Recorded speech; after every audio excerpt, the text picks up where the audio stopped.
Hello and welcome to the Trust and Influence in B2B podcast. I'm Joel Harrison, I'm your host, and in this podcast, as the name suggests, we tackle all issues relating to trust in the world of B2B marketing, which is one of the most pressing issues going on right now for different reasons and lots of different implications. Today's guest is Sarah Erdmash, who is CMO at Fusion Group, and she's also a former head of marketing in Google in EMEA. And we're going to talk about the important topic of Generative Engine Optimisation, which is a growing challenge in today's world, where we're obviously increasingly using generative AI platforms such as ChatGPT and Claude and all those other ones, Gemini, etc. And it's having potentially some big impacts on how we search for content, how we consume it. So Sarah, welcome. Good to see you. Hi, thanks, Joel. Thanks for having me on today. And Sarah's we've known each other for a long time in the world of marketing. It's great to have a chance to get you on the podcast, and I've really enjoyed reading your kind of content on this topic, and I thought it'd be a great topic for the podcast to explore in more detail. Great, it's something I'm quite passionate about at the moment. Been talking about it a lot.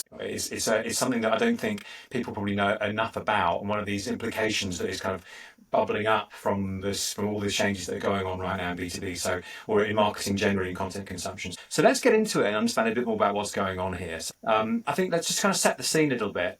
Sarah, just looking at some of your content, you've written that brands will see their organic search traffic decrease by 50% or more by 2028. That's a really quite alarming statistic. Can you walk us through what's going on, what's driving this seismic shift from traditional search to AI-powered discovery, and what all the current data tells us about how B2B buyers are changing their research behaviours? Yeah, so first of all, the stats are really interesting. A couple of years ago, it was predicted that search traffic would go down by 20-odd%. And now already it's 50, like a year later, it's 50%. And people are seeing more and more that their search traffic is going down and these are coming in through generative. But ChatGPT launched about 3 years ago. And it changed the face of search engines and searching and how customers behave. And it's been, like I said, it's been adopted much more quickly than people thought. So now 40% of searches are actually through generative and AI engines. And Google, I don't know if you've noticed, but if you go to Google something, now the first thing that comes up is the AI generated response. They're putting that above all of the search responses. It's just crazy. So it's changing because ChatGPT has done such a great job. It's been adopted so quickly.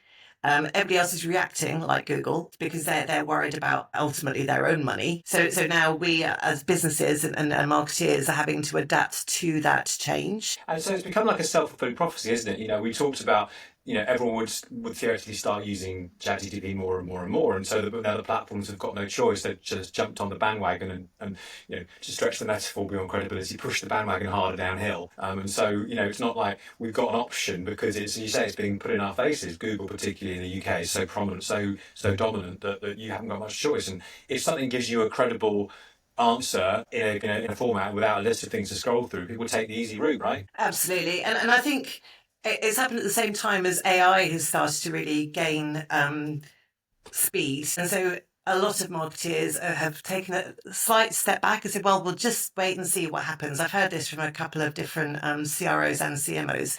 They're like, well, it's not urgent yet. And I'm kind of like, have you looked at your stats? So one CRO who has that, she's like, Sarah, she calls me Smash, 40% of my traffic's coming through AI, but I don't know how I'm doing it, but this is converting to leads. So how do I do better? And then there's another CMO, absolutely amazing, one person in a scaling up company, a startup that's scaling. And she's like, I'm doing everything. I don't have the bandwidth to do this. I'm not going to do it until it's on fire. And it's kind of like, it's on fire now. It's on fire now. It has gained speed so quickly. And actually in all of the AI noise that has been going on and people saying, what is AI? How do I use AI? When do I embrace AI? And there's kind of a suck it and see, wait and see, and I can use it for ads, I can use it for creative. It's like, yeah, you can go do all the fun stuff, but this is your bread and butter. This is what you need to be focusing on. Yeah, and I think that's brilliant when it's on fire. It's on fire now. I mean, it's not brilliant, it's terrible, but at the same time, it's a great way of appreciating the nature of the problem. And it's so important in B2B, right? Because of the depth of research required to make purchases. People have to do typically we used to do multiple searches to uncover the right vendors and the right challenges and the right approaches. So, the idea that people are getting shortcut and not finding this information it should be really concerning for everybody. Yeah, absolutely. I think B2B marketing, the whole funnel and how the funnel has worked traditionally and the reliance on paid and search for that, but also on content. So actually, at the same time as ChatGPT was coming up, everyone was saying that content was dead. There was no need for content. And now it's all about content. The only way to stand out through generative is through content. The only way to build your brand is through content. The only way to engage your customers through every platform, because with generative doing more and more of the heavy lifting in that kind of discovery phase, you need to make sure that your brand is everywhere else and that people you're servicing, the content reflects you and your messaging to help people make that ultimate decision. Okay, this is fascinating. And as a journalist, I love the fact that content's important. But the question, I guess, is the right kind of content in the right kind of places. So let's dig into that, into these questions. We planned, as you'd expect, I'm sure, dear listener, we'd planned a few questions here. So, because what we're digging into here is the zero-click reality, isn't it? Right. So, and your research, I think I've got this right written down here. It says you've got only 374 out of 1,000 EU Google search results in clicks to the open web. I mean, that's incredibly bleak, isn't it? People just finding what they need or thinking what they find what they need and not actually clicking on it. For B2B marketers who've built their entire content strategy around driving traffic to own properties, what does this mean? So what do we have to do? We've got you typically think about buyer's journey using, multiple touch points, trust building touch points. What's the implications of this? Well, there's almost a double question. It is a significant shift, clearly. Yeah, you could say it's worrisome, but equally it's an opportunity, right? So while generative is doing a lot of the heavy lifting, what it does do, I don't know how many listeners have used it or use it regularly, but what it does do that shortlisting for you, does the heavy lifting, it does all the research. It comes back with attribution, so you can go back and you can look at all of the sources. So you can actually, a lot of people, you're not just going to let AI make the decision for you. We're humans at the end of the day. We need to feel some power in that. So you're going to look at those attributions. You don't want a final list at this stage, which is the second part of my answer. You don't want the final decision made at this stage, but you don't want to go out. I've got, I think I told you the other day, the dishwasher's on the blink. After the thought of replacing it and doing all of the research, but now we've got generative. Hey, ChatGPT, what's the best dishwasher that I can have for 400 quid? It'll say a Siemens or a Miele, I don't know, German brands. And I go, brilliant. Okay, well, actually, my old one's a Miele. It's lasted me 17 years. Yes, 17 years. I strongly recommend them. And I would make that decision. So I'm still making that decision as a human being. So while GEO is restricting those opportunities and it's delivering those zero clicks, it's that long listing that people are missing out on that opportunity. And in that long listing, that was our funnel before, where we were, we could expect people to follow a very linear path. That linear path isn't in place anymore, which means that social, it means that content, it means that events, podcasts, live streams, everywhere else, all of this formally noise is really important because this is what people are listening to. That, COVID did change everything. It changed how we consume stuff. Events were kind of dying. Now we all like to reconnect. Community is on the up. So reaching people in their communities and having the content that goes out to that. So this is going out to our B2B marketing community, right? That this is where B2B brands need to be. So that's the first part of the answer. But sorry, the second part was really that this is the first stage of, we're about 70% of the way there, with maybe not even 70%. We're scratching the tip of the iceberg of what generative can do. The next stage is the agentic web, and that's the digital twins. And that is where, rather than being reactive, so me going to ChatGPT and asking a question, I will have my digital twin, so Sarah Chat or Smash Chat, I like that. And Smash Chat will come back to me and say, your Zoom Info license is coming up for renewal. I've done all the research. Actually, try this instead. This is, you can do that. It's £10,000 a year, or you can do this. It's 8,000. You get X, Y, Z. I've looked at your usage, and it's my digital twin. It's my virtual assistant. It will be doing this stuff and delivering information to me. And as humans become increasingly reliant on that, that's where the threat really starts to happen. Which is why we need to get on top of generative now. And crack the whole circle and the building of trust and the building of brands, so that when that agentic piece comes in, we've got the rest of the machine fully oiled and working, so that we are engaging with our customers. We know what works. We know how to do that. And we're keeping as much ahead of the curve as we can. So I'm going to paraphrase that as, you ain't seen nothing yet. Baby, that's right. we're being trite about it, but I think that the message that is the message, isn't it? It's like it's not coming; it's already here. And by the way, what is actually coming is going to be much more profound and impactful and be bigger implications. My next question was around there is a kind of paradox of trust in AI. When AI overviews bypass traditional websites and present synthesized information, how does this impact the trust signals that B2B buyers traditionally relied on, like brand recognition, website credibility, and direct engagement with company content? I remember we were speaking before this. You think that there is a very strong direct line back to brand on this one, right? Because there's often a kind of a notion to separate. There's a lot of narrative around, oh, you should invest in brand at the moment, and it's don't be so obsessed with demand generation or performance marketing, but actually you think this does go straight back to brand. I think brand and performance go together. There is, at the end of the day, there is no marketing without sales. And there is no sales without marketing. But you can't just commoditize a product. I mean, you and I go back to incentive stay days, right? So when sales promotion were prevalent, and even in B2B, and then everyone realised quite quickly that you can't build a business on price because it commoditizes everything. And then went into performance, and you can build a business on performance to an extent, but you still need brand. But brand is harder to attribute to activity, but not if you link it to performance. So it kind of just all goes round and round in circles. And the trend, the fashion with C-suite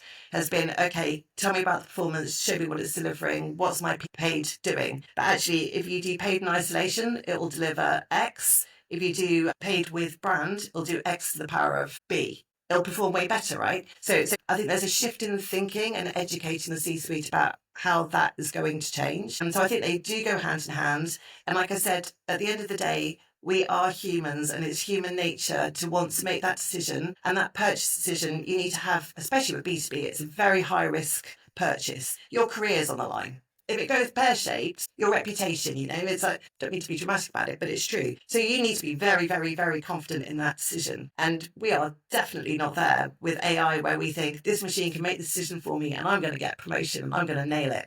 So brand is so flipping important because I need to feel good about my Miele decision and not about, I don't know, I can't even, a Samsung washing machine. I don't even know if they do them, but you know what I mean. So that's really helpful. Is it just tie those things back together again, because it is that perennial kind of there's a perception of trade-off. But I agree with you, they're all entirely wrapped up together again. One of the topics I've been focusing on for this podcast particularly is thought leadership, because I think it's such a powerful tool, and I don't think it's been perhaps invested in or as recognised or understood and deployed as successfully as it could have been. Thought leadership is a cornerstone of B2B trust building. How does GEO change the game for executives and subject matter experts who built their authority through owned content channels? What happens when AI becomes the intermediary between the thought leaders and their audience? I think it becomes more important. I think it comes back to the trust piece, and trust, human to human trust. It's about human speaking, about human thought leaders. So we need people to be doing more of that. Every brand needs to be putting human faces to the fore. People need to be talking about it. They need to be thinking about who they are, what they represent, and who they're speaking to. And they need to reflect that back to the people that they're speaking to. So do you know, it's not rocket science. Everyone, it's so scary. It's just not. It's kind of common sense. You go out there, you do it, you make sure, yes, you have to make sure that you are framing things in the way that somebody might be searching for it, because an answer engine is as good as the information what it's being asked. So it'll be asked a question and it'll go and look for that answer. And if that answer mirrors the question that's been asked, then it will deliver that. So delivering that thought leadership in that context, what are my customers asking? What are they interested in? What might they go and look for? That's super important. And then making sure that behind the scenes, that data is structured in a way that the bots that are talking to each other can connect, so the bot can surface that information that you've done. So thought leadership, to go back to it, it's not gone anywhere. It's even more important. It's the framing and the setup of it that is vital in this context. Okay, and that's very helpful and a relief to me personally. The topic's still going to continue because I think, as I say, it's really interesting, and I think that, as I say, people haven't leveraged it quite as much as they could have done. Another topic, though, that perhaps hasn't had as much resonance as it could do, but does seem to be breaking through, is influencer marketing. And in B2B influencer marketing often relies on direct relationships and attribution. When AI engines are pulling from multiple sources to create responses, how can B2B brands and their influencer partners ensure proper attribution and maintain the trust that comes from those transparent partnerships? Is that a challenge, do you think? I think it's similar to my last answer. It's all about the setup and making sure that you've got everything set up properly. I mean, we're all used to tags and things, I think, but it goes beyond UTMs now. It's more into, Joel writes an article about Future Group, and I make sure that I've tracked that. So any mention of Joel and future comes back to me. You can do the same thing. So anything about future and Joel goes back to you. So it's maybe a lot more about words, funnily enough, a lot more about context. There's a lot more about setup and just being very, very, very clear. You can't be thinking about, with a zero-click world, what is Joel going to be delivering? It's not going to be clicks because we're now in a zero-click world. So is it likes on LinkedIn? And I know that we always go away from stuff like that, but what is the bigger picture of what he's delivering that is adding to this? And it is all about the brand. It's all about the personality. It's all about the messaging. And it's making sure every time that you mention what's the strength of the connection, how engaged people have been with that, because we're going to have to come into a world where we are beyond clicks and we start finding a different way to measure those engagements. But influence marketing, again, it's not going anywhere. We really need it. It goes back to what I was saying at the beginning about community, finding your community, speaking to your community, reaching them where they are, and engaging with thought leaders like yourself to make sure that we are, as brands, reputable and people are going, right, okay, I get that. If Joel says, if he's speaking to them, then that's awesome. I'm in. As the answer progressed, I became more and more the solution to everybody's problems, which I like, but I feel there's a lot of weight of responsibility on me on that one. Well, it's easy to have you as an example when you're right in front of me. Well, it's a good example. I'm happy with the example. I mean, but the next question is around third-party validation, and we kind of touched on this earlier on. You mentioned AI overviews often favour trusted third-party sources like Wikipedia and Reddit. We talked about, the context of content. How should B2B marketers think about building trust through these indirect channels versus the traditional approach of driving prospects to their own branded experiences? We should absolutely be harnessing them. I've been a bit behind on this, I have to confess. So I've been playing with Reddit. I mean, the traffic and the activity that Reddit does is absolutely phenomenal. And they've got all the communities on there. They're Redditors. Don't know if you knew about that. And so each community is what's the word? It's managed by a Redditor who is voluntary, unpaid person who's just passionate about their topic. So for example, I'm looking at HubSpot at the moment, and there is a Reddit hashtag HubSpot. Everyone's super engaged because people are looking for recommendations from their peers. They don't just trust AI. They don't trust being sold to. They want to hear other people's opinions. So people are already very active on there. And Reddit have got a deal with Google or Gemini where anybody that's doing activity with them, that's being prioritised in their discovery as well. So Reddit have got that in place. I believe TikTok have it in place. So it's super important to be going outside to these external channels and to be testing and trying. Not everything's going to work for everybody, but I think we cannot afford to dismiss channels like TikTok and Reddit. I think is maybe more B2B, but lots of brands are secretly having a lot of success on TikTok. Look at Pretty Little Marketeer. She's a Pretty Little Marketeer.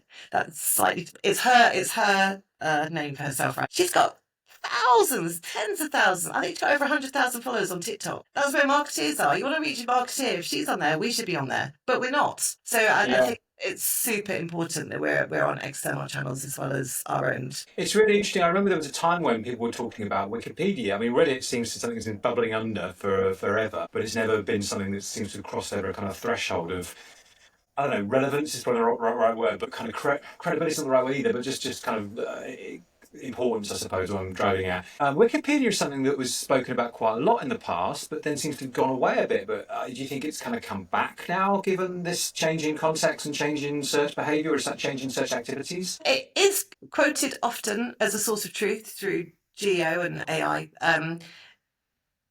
I think for marketers and brands, it's very, very, very difficult to become a wiki editor, to get stuff on there and to change. So you have to build up your own credibility. It's a lot of work, and then demonstrating the value of that build up and really understanding what the return on that. I think, and it's a lot less engaging. It's more like an encyclopedia. Well, of course it is like an encyclopedia. Duh. Whereas with the other channels, it's much more. You've got an opportunity to be much more engaging as a brand. So I think they're probably more of the opportunity that we should be looking at. I'm not saying it's going to die, but I think it's going to have to adapt, and I'm not sure it's there yet.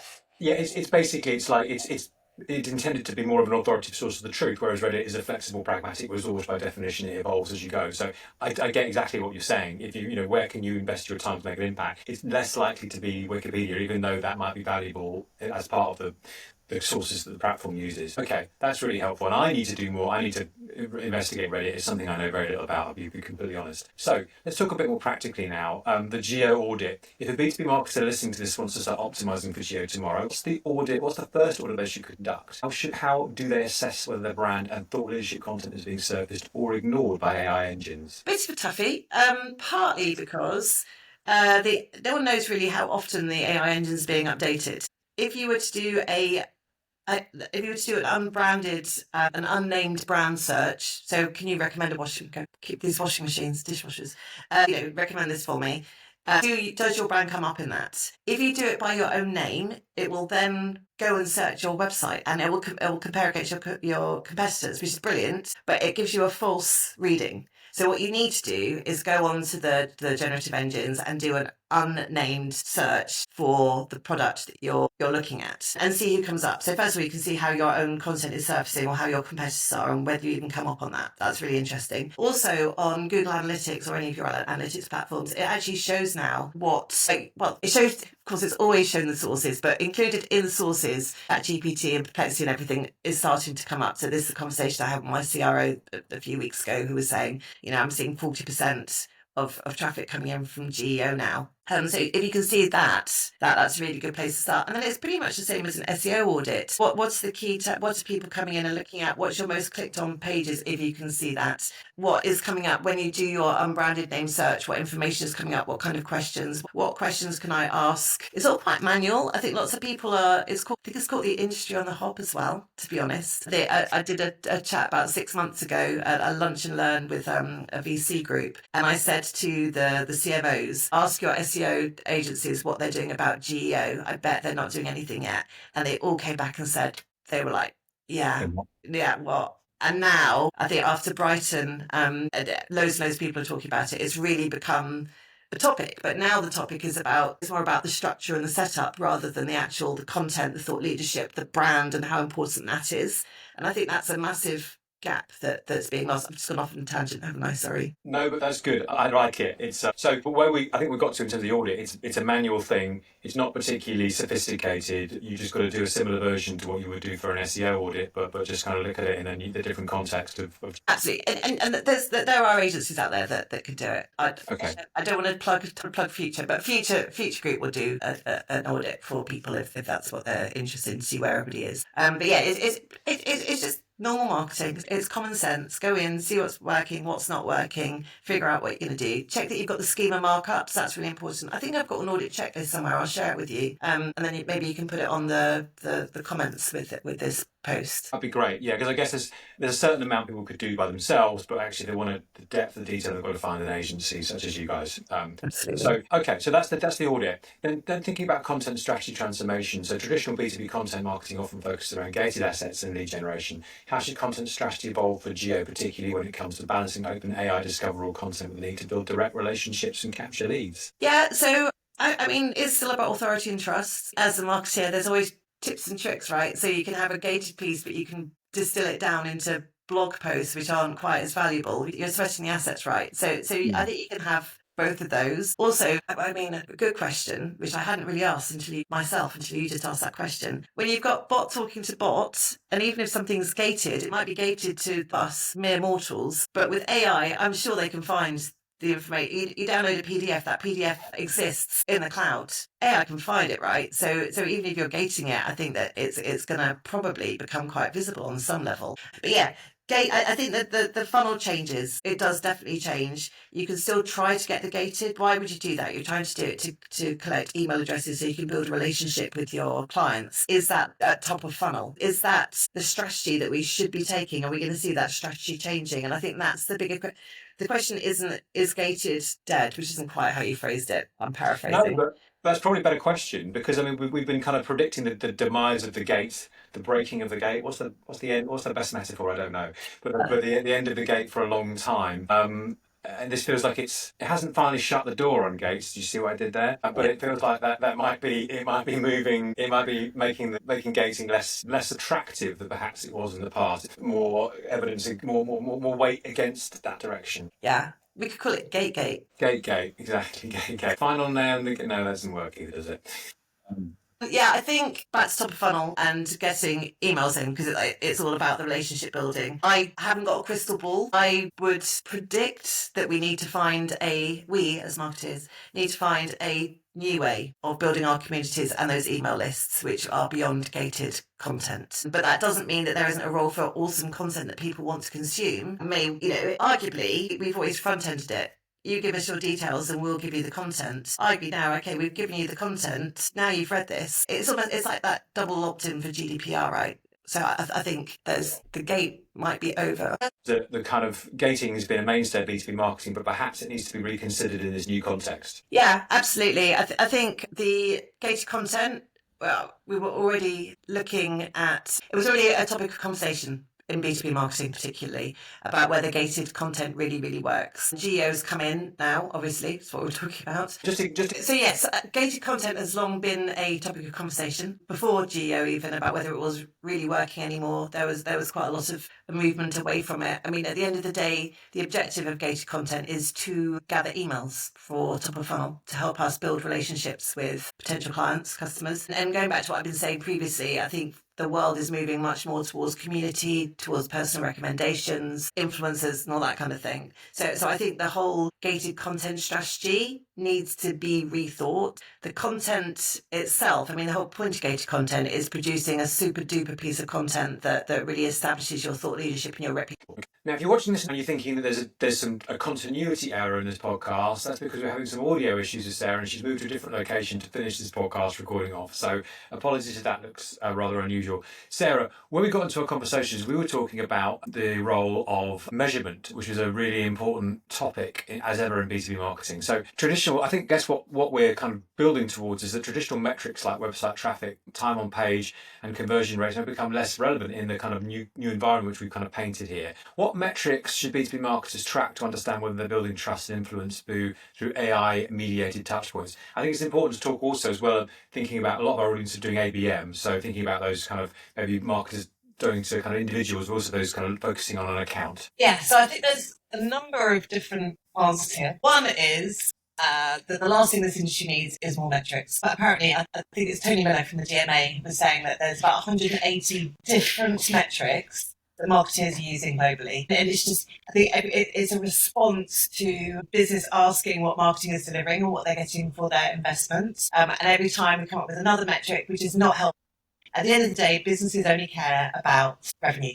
So what they want to know is ultimately what revenue was generated that's attributed to marketing, but how that reflects back to marketing bringing those leads in, so MQLs to SQLs to close ones. So it's lead you're bringing in, the quality of those leads, and then how they're converting to business. So ultimately, from a business perspective, they're the only ones they really are worried about. That said, from a marketing perspective, we do need our metrics to be able to really monitor the efficacy of the activity we're doing. And in the zero-click world, it's kind of tricky, right? And then kind of going back a little bit to the conversation we just had about influence marketing and the importance of that, I think one of the really big metrics that are going to come to the fore is going to be the number of times that you come up in a generative search, so when your brand is surfacing.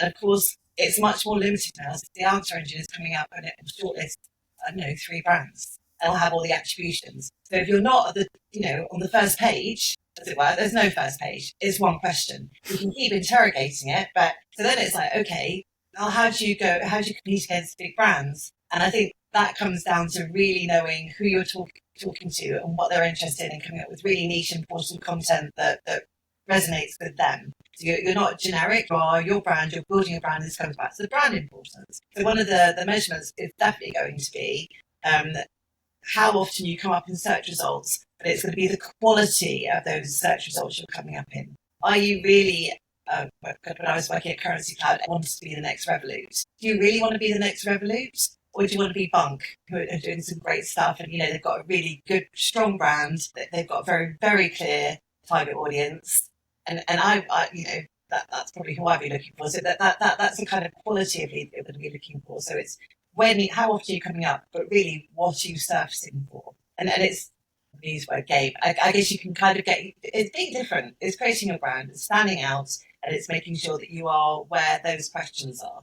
And that's the bit that we're going to have to really, really, really now And luckily, AI and all the listening tools will adapt to all of that, and they'll be able to tell us how well we're doing. So that's two things. So that's it. Ultimately, that's a good business outcomes, people. Very keen on that. Secondarily, it's all about quality, and where you're coming up, the quality and the messaging and connecting your brand with those searches. And then the third thing is, of course, with HubSpot, whatever CRM you're using, when you've got your campaign set up, so if you're doing, whatever you're doing, that piece of content the content should always be the campaign. So then you can track everything back to that content or that influencer or the influencer's role in that content.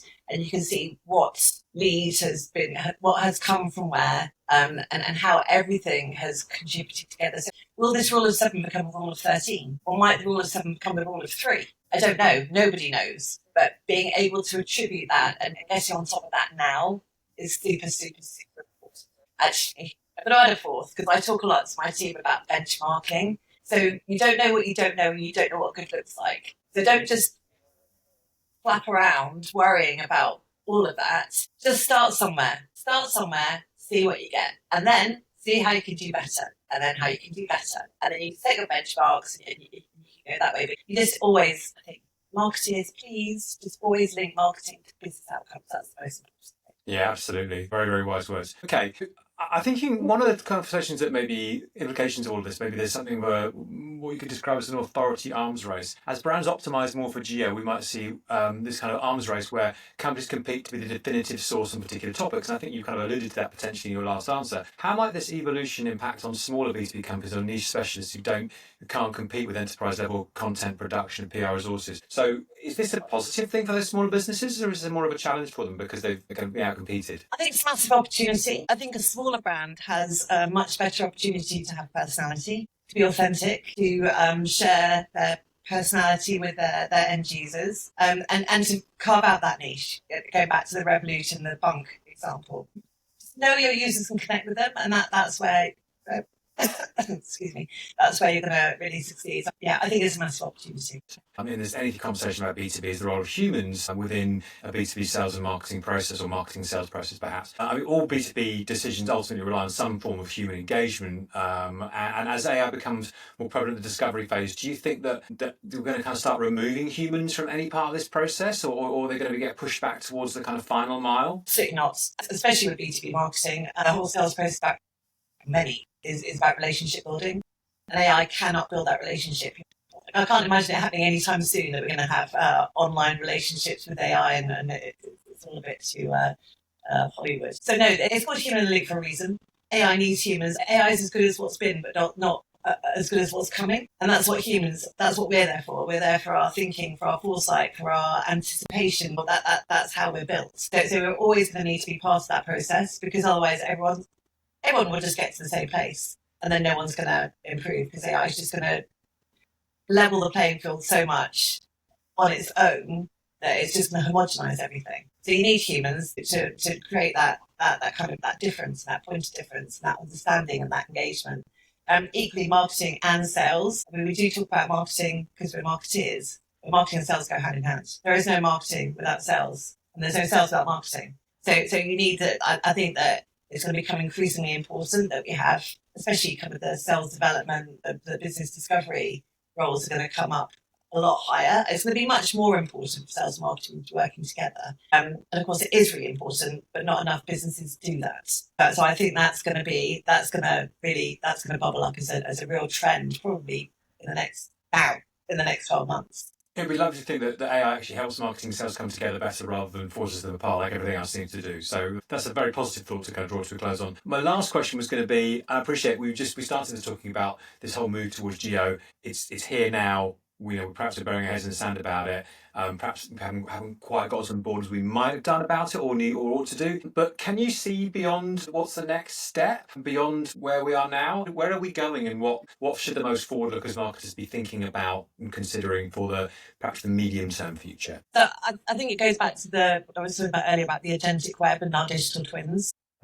It is inevitable. It's going to be awesome. I mean, we've got Alexa now, and she said, "Hi, you haven't ordered dog food. Do you need some?" It's kind of like, hell yeah, I really do. Take that on to the level that it can go on, and the technology is there. No one's using it yet, so it's not coming. It's here. It's just not being introduced. And once Amazon gets hold of that, We will all be using it in weeks rather than, years. You're going to ask me a question. Do you think we're, because I have some trepidation about that. I don't use the Alexa or anything like that within my house. Lots of reasons I just don't like it. Do you think we're actually more comfortable? I may be unusual in this, but do you think that perhaps we're more comfortable with that in a kind of very kind of business orientated mindset where it's about productivity rather than necessarily worrying about who might be listening to you or who might not be? I don't even know the stats of that. I think there's always the 80-20 rule, and I'm not sure which way it goes with tech, whether you're in the 80 and I'm in the 20 or the other way around. I hear you loud and clear. I don't love Alexa. I don't like how it goes off when you're in the middle of a conversation. I don't like how it says, "Hi, would you like to hear your notification?" and it tells you what your birthday present is that's arriving the next day. You probably don't know it does that, but it does.